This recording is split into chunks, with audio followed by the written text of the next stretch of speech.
quem não me conhece, eu sou a Vânia Munhato de Vasconcelos, sou palestrante espírita aqui na cidade de Jundiaí e em vários outros lugares onde me convidam para estar, se for possível sempre eu vou. Tenho feito palestras espíritas agora online, virtuais, já fazia um trabalho virtual e agora estou fazendo para algumas casas espíritas também. Então, com esse trabalho, eu me sinto preenchida, me sinto feliz, me sinto fortalecida e eu compartilho isso com você, para que você e vocês também sintam o mesmo. Não consegui ver o nome mais de quem chegou aí, vi só da Bel e do José Vec, então fica todo mundo dado boa noite, tá? E vamos conversar um pouquinho hoje sobre um tema que se chama O Plano é Continuar. Mas antes, vamos fazer a nossa prece. Cada um se acomoda do jeito que acha melhor, na posição, no ambiente como acha melhor. Se quiser colocar o seu copo de água, não é necessário, mas como ele é um veículo de medicação e as pessoas estão tensas, agora começa frio, hoje já me senti meio gripadinha aí, só por causa da mudança de tempo, de temperatura, então a gente pode colocar o nosso copo de água para receber a medicação dos bons espíritos, mas a gente faz um convite agora à presença de quem? Deus, o nosso Pai Maior, Jesus, o nosso irmão querido, esse irmão mais velho que nos ensina, nos protege, nos orienta, e os nossos mentores, o nosso anjo de guarda, aquele espírito que veio para sustentar mesmo a nossa encarnação, nos dar toda a força necessária, e também os espíritos que simpatizam conosco, com as nossas experiências, com as nossas formas de pensar, que todos sejam muito bem-vindos. E que Deus, nesse momento, possa se fazer presente dentro de nós, que Jesus se faça presente em nosso lar e que os bons espíritos nos inspirem, nos protejam, nos iluminem, nos auxiliem à compreensão de tudo aquilo que vamos estudar nesta noite e que possa ser útil para as nossas vidas. Certo de que nós estamos amparados e protegidos, nós pedimos a Deus a permissão para iniciar os nossos estudos com a graça do Pai Maior. Que assim seja. E é isso aí, gente. Boa noite, Adriano. Boa noite, Sandra. Vamos começando, são 8h05. Eu vou fazer esta exposição fundamentada em 4 textos do site da Federação Espírita do Paraná, que se chama Momento Espírita. É um site que eu gosto bastante e uso muito para ilustrar as minhas palestras. Então, eu vou começar contando uma história real, que se chama, esse texto do Momento Espírita se chama Luz na Escuridão. Depois eu vou falar sobre um texto chamado O Esforço que Compensa, um outro texto chamado Perseverar e fecho com um texto que faz uma pergunta: somos coerentes? Com relação ao primeiro texto, que é uma história, conta-se que um menino de 3 anos o seu pai trabalhava numa oficina e ele gostava de ver, como toda criança, ele gostava de ver o seu pai trabalhando, ele queria ajudar o pai dele. O pai dele trabalhava fazendo celas e arreios para animais e o menininho, na sua ingenuidade, foi lá e pegou uma ferramenta qualquer, tentando imitar o pai, e num movimento escapou uma ponta e entrou no olhinho do menino. O menino teve problema de infecção na sua vista e acabou ficando cego. Ele ficou cego e aí ele teve que se adaptar a uma nova existência, uma nova forma de se posicionar no mundo.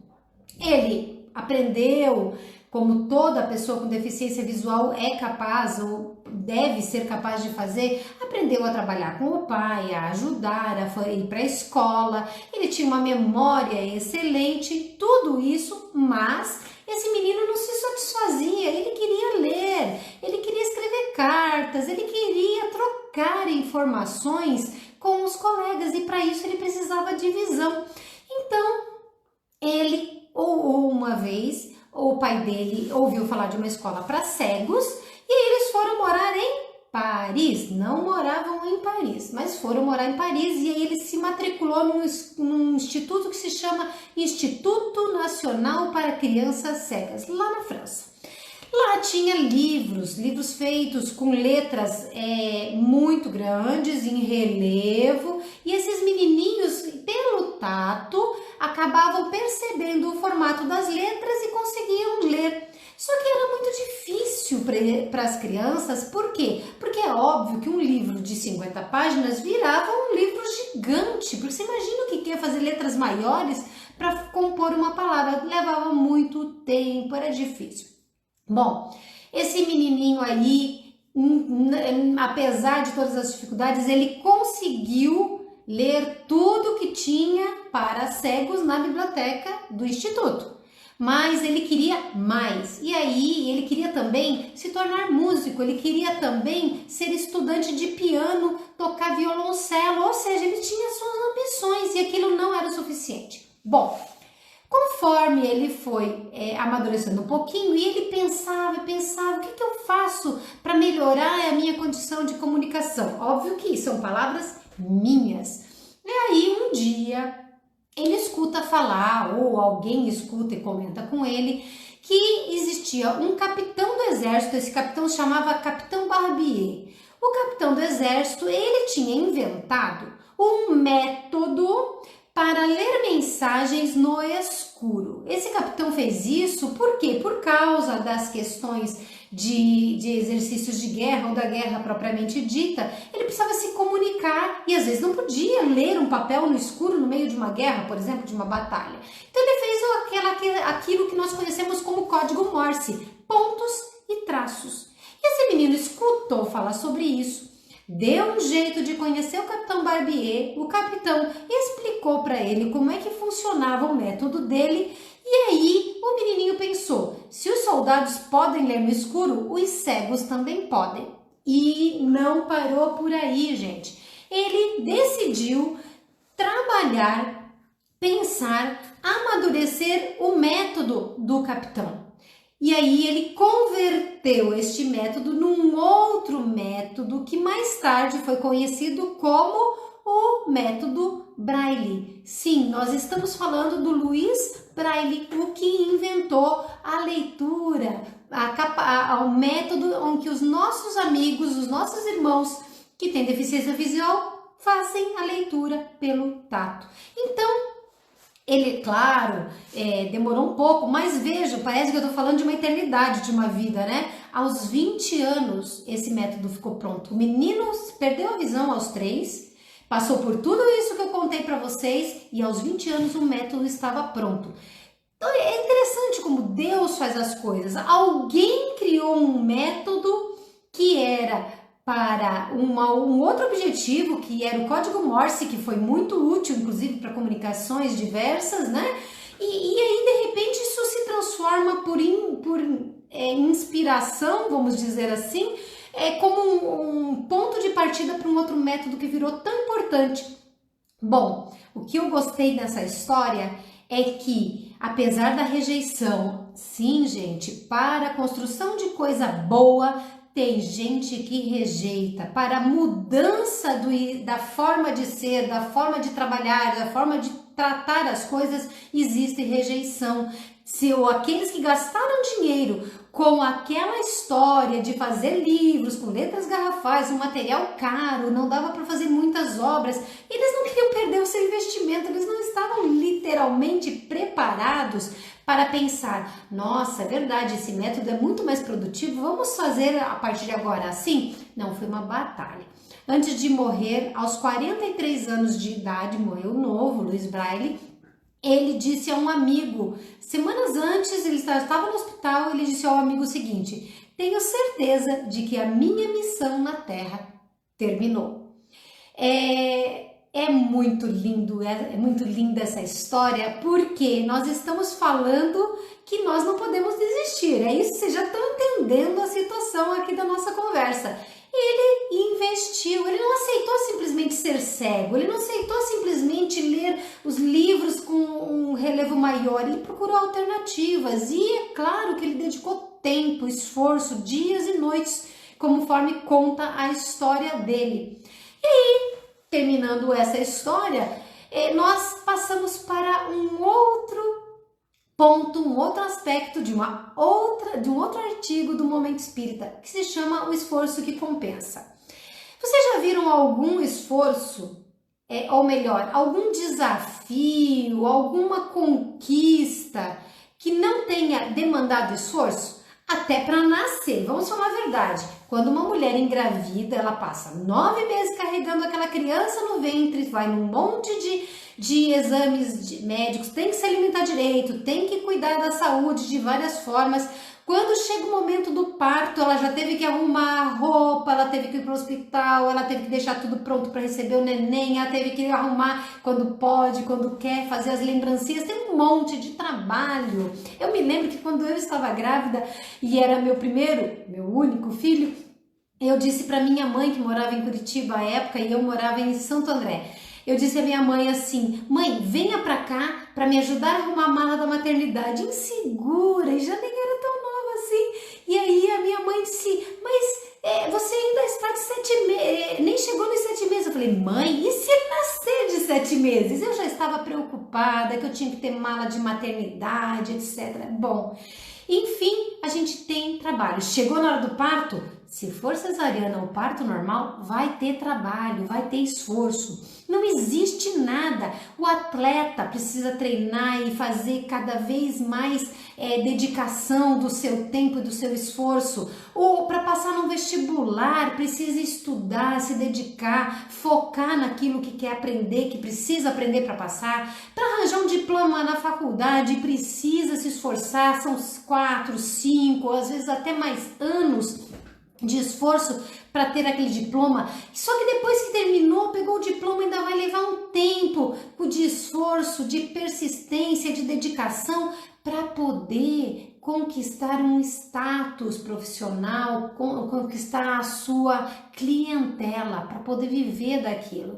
Só que vejam, o que é interessante, quando se fala de coisas materiais, dificilmente alguém reclama, mas não reclama assim: nossa, eu sou sobrecarregado e não vou fazer, vou abandonar tudo. A maioria das pessoas até pode reclamar, mas ela vai lá, porque ela sabe que aquele sacrifício, aquele esforço é um esforço que vai resultar naquilo que ele almeja, naquilo que ele se dedicou, que ele quer se dedicar para conquistar. Ele não vai pensar: nossa, estou sendo castigado porque eu tenho que estudar para passar no vestibular para fazer medicina. Ele pensa: eu estou aqui me desgastando, abrindo mão de um monte de coisas para estudar, tá difícil, tá complicado, estou cansado, mas eu vou passar no vestibular. E depois ele vai fazer isso para passar os seus 5 anos de medicina, ou 6, depois dos seus 2 ou 3 anos de residência, até que ele diz: eu sou doutor, eu sou médico.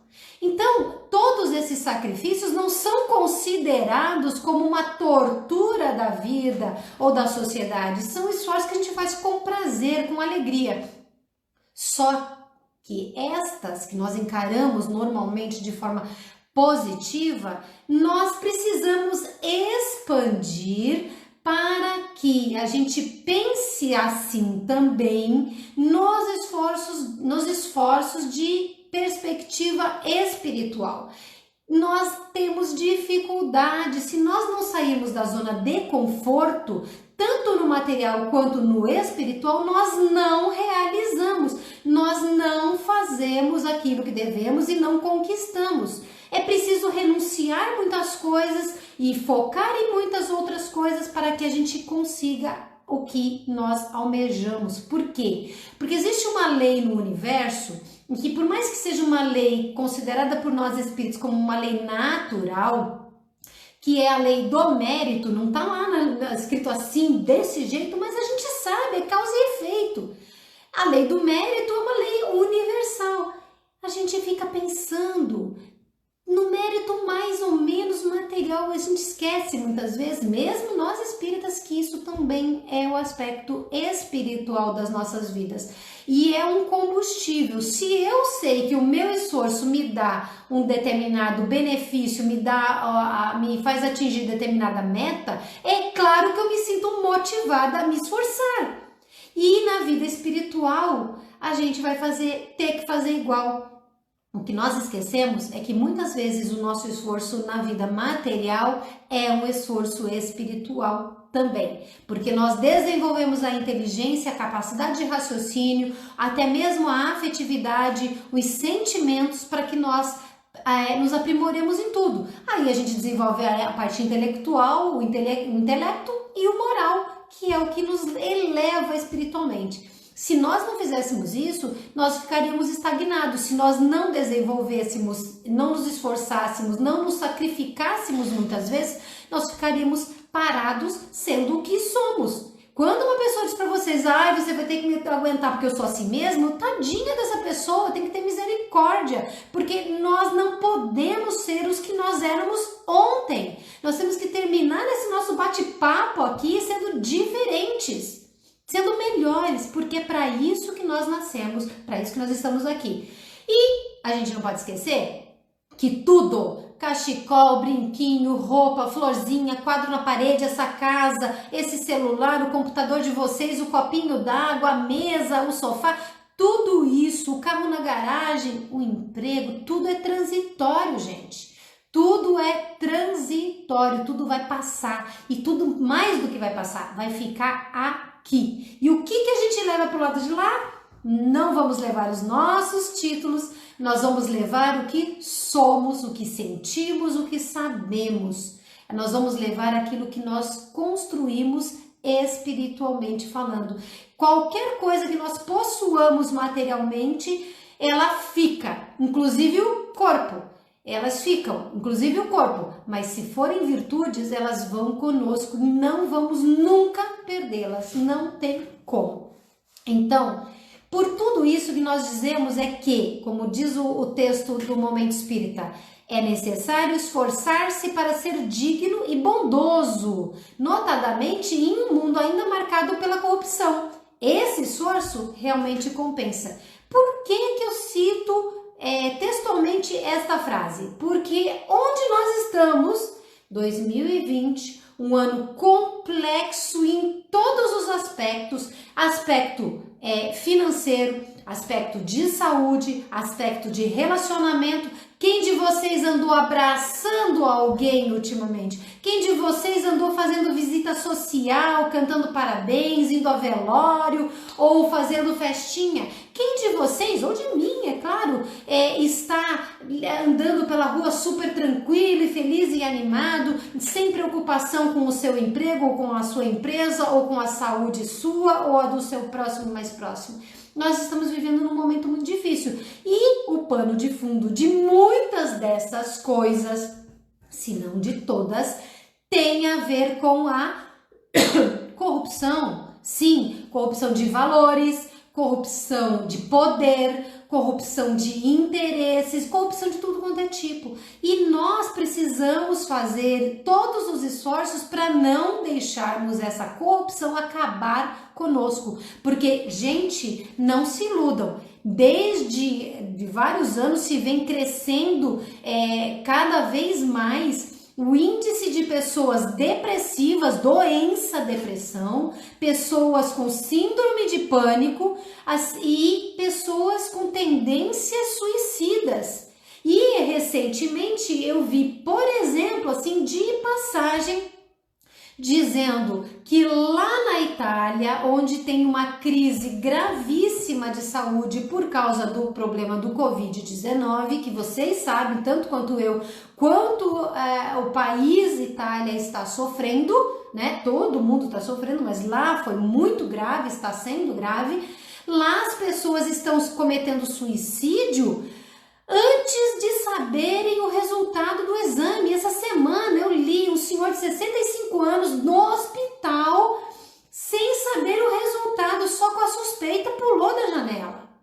Então, o que nós estamos vendo? Que corrupção, não só quanto a doença, também matam. Por que eu falo de corrupção? Por que lá está acontecendo? Sensacionalismo, como algumas emissoras de TV e de jornais, assim, de sites, etc., fazem. Gente, morreu 300.824 pessoas hoje.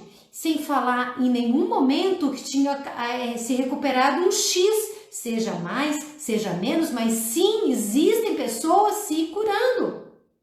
Ouvi falar de que está sendo superfaturado por falta de licitação um monte de respiradores, máscaras, de aventais, sobre hoje, questão de avental. Então, todas essas coisas são coisas que derrubam a gente. Só que nós não estamos aqui no mundo material para viver aspectos somente materiais. Nós estamos aqui na questão do esforço para uma melhoria moral, para vencer uma luta, um sacrifício, um esforço total, objetivando o quê? Viver melhor aqui, mas viver melhor, muito melhor lá do outro lado da existência. E é isso que nós não podemos esquecer. E aí eu entro no terceiro texto, que é um texto chamado Perseverar. Ele começa comentando a respeito da pergunta que o discípulo faz a Jesus, dizendo quantas vezes dá para perdoar o próximo. E aí o texto começa comentando sobre o perdoar 70 vezes, 7 vezes. E o que Jesus quis dizer com isso? Não, eu não vou falar de perdão, embora perdão seja uma necessidade do nosso coração, da nossa alma, da nossa existência.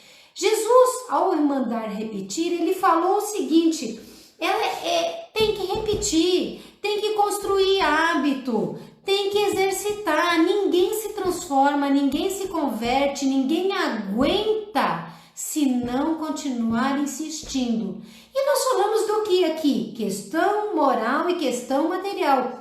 Se nós não insistirmos, se nós não repetirmos condutas positivas, se nós não nos esforçarmos perante todas essas dificuldades e nos habituarmos a ter mais fé, mais boa vontade, mais otimismo, mais coragem e todas as virtudes que constroem o homem de bem, amor, bondade, caridade, benevolência, etc, etc, etc, nós não vamos conseguir vencer. Então é preciso perseverar. Vamos lutar contra essa egrégora pesada, escura, que está tomando conta do mundo, que está tomando conta do Brasil, que está tomando conta de você, de mim, da sociedade, da família. Nós temos que lutar contra esse peso que está querendo penetrar. Sabe quando tem aqueles filmes americanos? Eu não lembro que filme é, mas eu vi essa imagem em algum lugar, que parece que alguma coisa começa a impregnar e começa a deixar tudo preto e parece que um veneno, vamos dizer assim, vai penetrando pelas veias da gente. A gente tem que tirar isso da gente, não deixar. A perseverança é no amor, a perseverança é na coragem, a perseverança é na fé, a perseverança é no entendimento de que se eu acredito em Deus e sei que Deus é bom, então eu não posso duvidar de que eu estou no lugar certo, na hora certa, que existe uma cota de responsabilidade que é minha, que eu tenho que cumprir, e existe uma cota que ele tomou para ele e disse: aqui pode deixar que eu te sustento, aqui pode deixar que eu te seguro. Então, Jesus vai fazer com que nós insistamos, repitamos, através do quê? De um conselho: perdoa 70 vezes 7, ama 70 vezes 7, seja bom 70 vezes 7. O resto foi eu, né? Ele só falou perdoar. Mas é bem isso que ele espera de nós.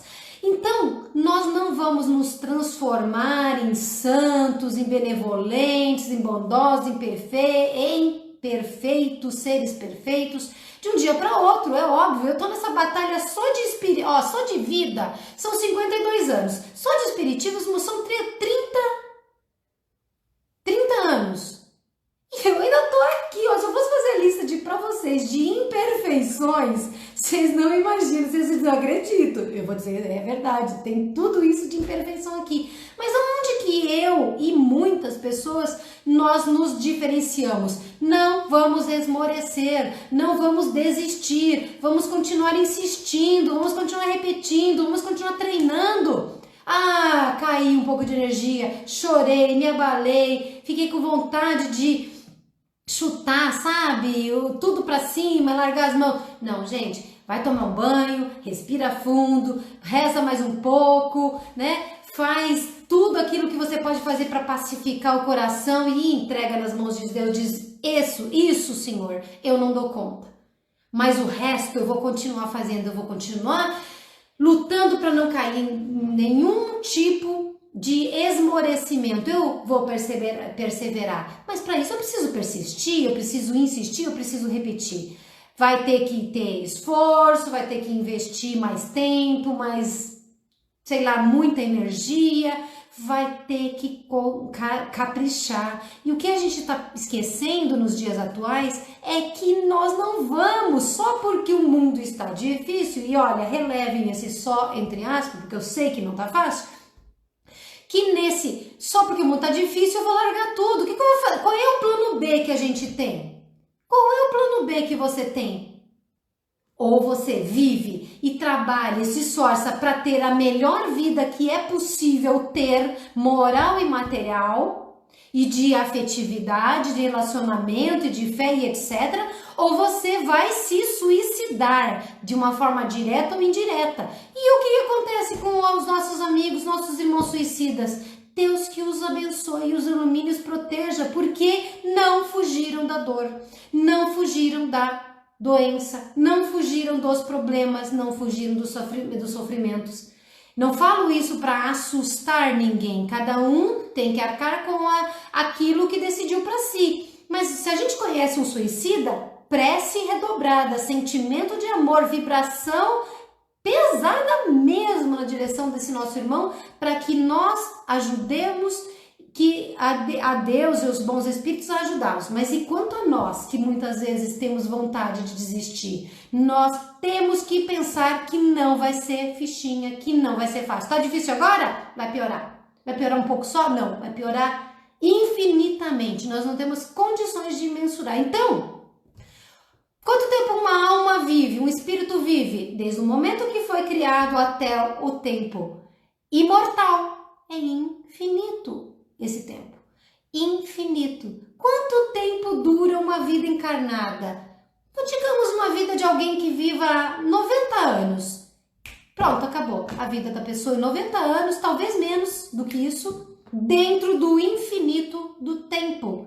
Então, gente, vamos dar conta sim, temos que dar conta sim, temos que continuar nos esforçando. Eu vou contar uma coisa para vocês que eu achei muito interessante que aconteceu ontem. O meu filho tem 19 anos, ele está no exército. Ele entrou no exército no alistamento obrigatório, escolheu ir para o centro preparatório de oficiais da reserva e vai estar se preparando para ser tenente. Pretende ficar como tenente temporário, né, ou militar temporário, para conseguir estudar. Existe um prazo do exército que permite isso e ele está focado nisso muito. Ontem, por algumas razões, alguns motivos lá, que ele contou, mas não vem ao caso, ele ficou tão desanimado, tão caído, pensando, cara, eu vou terminar isso daqui, eu não vou ficar, eu vou largar tudo, vou tentar dar um jeito de voltar para a faculdade. Tinha decidido desistir. Nós não estamos falando para não desistirmos, nós estamos falando aqui de perseverança, não estamos? De coragem, de manter o prumo, o foco. Bom, meu filho disse que estava lá num determinado momento no quartel e aí ele estava lá colaborando, ajudando e um militar de grau hierárquico superior a ele, que é aluno, é considerado aluno, como o cargo militar dele é de aluno, chegou para ele e fez uns comentários e aí o meu filho ficou meio assim, mas foram comentários positivos.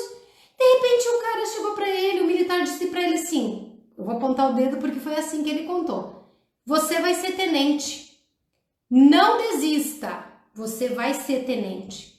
E meu filho ficou extremamente impressionado, porque o meu filho não é uma Vânia, ele não é uma pessoa que acredita com esse olhar que eu tenho, que eu acredito que foi trazido de outras vidas já e eu desenvolvi aqui, uma crença que não é cega, porque é uma crença espírita, é uma crença racional, mas é uma crença indiscutível para mim. Não, ele discute tudo, ele questiona tudo. E aí ele me disse assim, mãe, não se alegre, porque não é que eu estou acreditando como você, mas eu achei muito estranho, mãe, porque ele não disse assim, viu, você está indo bem, continue se esforçando, se você se esforçar, você vai vencer, você vai um dia ser tenente, mas tem que continuar se esforçando, provavelmente você vai conseguir, que era o que ele esperava, o que era o normal, o posicionamento, não. Aquele homem olhou para o meu filho e disse, não desista, você vai vencer e você vai ser tenente. No momento em que o meu filho tinha acabado de pensar, eu não quero mais. Por que eu estou contando isso para vocês, gente? Porque a vida faz isso o tempo todo conosco. E por que a gente não vê? Porque a gente está tão preocupado em sofrer, em duvidar, em esmorecer, em resolver questão material que a gente esquece de enxergar que alguém vai mandar uma mensagem, às vezes no WhatsApp, de bom dia, e aquela frase é exatamente a frase que vai te sustentar. Que às vezes alguém vai pedir para você rezar por ele ou por ela, e essa prece vai te ajudar a colocar na sua ótica o quanto você é privilegiado e o quanto você é forte, porque as pessoas veem isso em você e você tem condições de ajudar aquele necessitado naquele momento.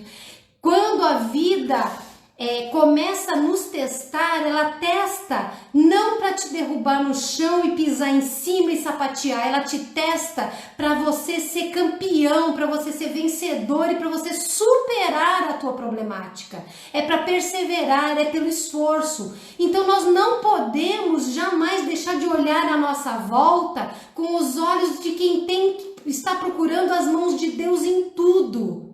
E enxergar naquele superior hierárquico que às vezes te deu um empurrão, ou às vezes até uma bronca, naquele amigo, naquela pessoa, naquela frase, naquela circunstância, naquele acaso, a força que vai deixar você não cair no chão, porque você vai dizer, putz, nossa, eu estava quase desistindo. Nada de pessimismo, nada de desencorajamento, as pessoas hoje estão sendo cruéis. Conversei com a minha irmã hoje, está aqui assistindo a gente, e ela me comentou uma coisa que eu já tinha visto, as pessoas estão sendo cruéis. Morreu de coronavírus, estava sem máscara, bem feito! Quantas pessoas vocês viram falar isso e quantas de vocês falaram eventualmente isso? Gente, crueldade não se justifica. A gente tem que ter amor no coração. Eu tô cansada de ver, e não no sentido literal, né, mas no sentido de expressão, cansada de ver espírita falando como é imbecil, como é maldito, como é estúpido, como é burro, como é jumento. Não é porque a gente tem uma polarização de ideias antes era futebol, agora é política, já foi religião, e a gente polariza assim porque nós não sabemos. Falei para minha irmã, eu sou de direita, na verdade eu sou liberal, minha irmã é de esquerda, e daí? Eu sei que ela é boa, eu sei que ela quer se fazer o bem, eu botaria minhas duas mãos no fogo pela minha irmã, na vontade que ela tem de fazer o bem, e digo, ela é muito superior a mim em bondade, só que ela pensa diferente de mim, ela é polarizada com o que eu creio, claro que é. Agora, a gente ser cruel porque diverge, a gente precisa voltar a respeitar o ponto de vista do outro e lembrar de uma coisa: nós vivemos num mundo extremamente corrupto, e não estou falando de Brasil, estou falando de todos os lados. E estou falando de todos os países, em qualquer recanto. E por causa disso, como é que a gente sabe que a verdade que a gente comprou é a verdade verdadeira? Então vamos dizer, eu tenho uma perspectiva, sou espírita, o outro é católico, o outro é ateu e o outro é evangélico. Tá todo mundo certo dentro da sua ótica. Eu sou corintiano, o outro é palmeirense, o outro é, sei lá, flamenguista. Tá todo mundo certo dentro da sua ótica. Eu sou esquerda, eu sou direita, eu sou centro. Tá todo mundo certo dentro da sua ótica. Quando a tua intenção é boa. Pelo amor de Deus, nós espíritas não podemos esquecer das intenções. Deus não julga. A lei de causa e efeito não funciona em cima de atos exclusivamente, mas em cima das intenções que provocam os atos. E é isso que eu queria falar para vocês, para que a gente persista no bem que nós acreditamos que é bom e paremos de desanimar. Por isso, o grande ponto, e é o último texto que eu trago para vocês, é uma pergunta. Somos coerentes? O que é coerente se não a harmonia entre o que eu faço e o que eu falo? De todos os exemplos que eu dei e que eu não dei, mas vocês pensaram, existe coerência entre eu ser boa e liberal, eu ser bom e de esquerda, e eu ser bom e de direita, eu ser bom e não acreditar em nada, eu ser bom e acreditar em tudo? Existe coerência entre o que eu falo, o que eu penso, o que eu sinto e o que eu faço? Pelo amor de Deus, eu repito, sejamos aquilo que nós dizemos acreditar. Nós temos que agir, pensar e falar e sentir numa linha só. E a gente tem que parar de comprar a ideia do outro, temos que parar de ser coagidos pelo outro, o outro que te olha torto, o outro que fala torto. E comprar o sentimento único que Jesus vendeu há 2000 anos, vendeu através do quê? Do próprio sangue dele, do próprio esforço dele, do próprio sacrifício dele, que é o amor incondicional. A gente precisa trabalhar isso. Como é que a gente age no dia a dia? A gente tem que se questionar a respeito disso. O que eu contribuo na vida que eu vivo, com o meu próximo, com a minha família, com a sociedade onde eu me manifesto? A internet é uma bênção, graças ao Pai. Nós temos isso aqui para a gente abraçar o mundo. Eu falo todo dia com alguém do Japão, faz 2 anos que eu não vou para lá, não sei se vou algum dia, tá do outro lado. Nós estamos aqui no Brasil de noite, lá é de manhã, mas eu falo todo dia por causa dessa bendita internet. Mas por esse mesmo meio, se a gente não vigia, se nós não pensamos nas nossas atitudes, nas nossas palavras, este é o meio em que o mal é levado a todos os recantos do mundo. Nós temos que ser mais responsáveis, nós temos que praticar a fé que nós dizemos ter, nós temos que continuar mantendo a esperança, porque a esperança é a filha da fé, a esperança é a filha do amor, o amor a Deus, o amor ao próximo, a filha da fé. Por quê? Porque eu acreditar de que está tudo certo, que tudo vai passar, que tudo vai se selecionar. Nós temos que lutar contra a descrença, contra o desânimo, contra a fraqueza, contra o acomodamento. Nós temos a acomodação, nós temos que levantar as nossas bandeiras, quaisquer que sejam, com a profunda convicção de que nós falamos como discípulos, aqueles que são alunos do Cristo. Então, eu quero fechar falando para vocês o seguinte: existe uma frase que é mencionada nesse último texto que se chama Somos Coerentes, e ele diz o seguinte: o que você fala, o que você fala tão alto que eu não consigo escutar o que você está dizendo. O que você fala muito mais alto do que você diz. É o teu exemplo, é a tua manifestação no mundo que prova quem você é. O nosso discurso não é um discurso de palavras. Minhas palavras podem ser boas para vocês, eventualmente alguns podem achar até bonitinhas, legais, mas elas não servem nada se eu não mantiver um padrão moral de comportamento e de conduta que prove que eu sou aquilo que eu falo. Então, quem vê a minha história na internet, por exemplo, vai poder olhar, será que a Vânia é isso mesmo? E isso acontece com cada um de nós. Um esforço compensa, perseverar compensa. Nós temos que ser coerentes entre o que nós somos e fazemos e falamos. porque o plano, e é esse o nosso título do bate-papo de hoje, o nosso plano é continuar, mas continuar para vencer. Vencer porque nós somos filhos de Deus e somos aqueles que brilharemos e traremos luz ao mundo, porque nós não estamos aqui para passar simplesmente como uma nuvem que o vento leve. Nós vamos deixar sementes e a semente depende das nossas ações. O plano é vencer, gente. O plano é continuar. Firmeza aí, tudo de bom para vocês, que Deus abençoe muito.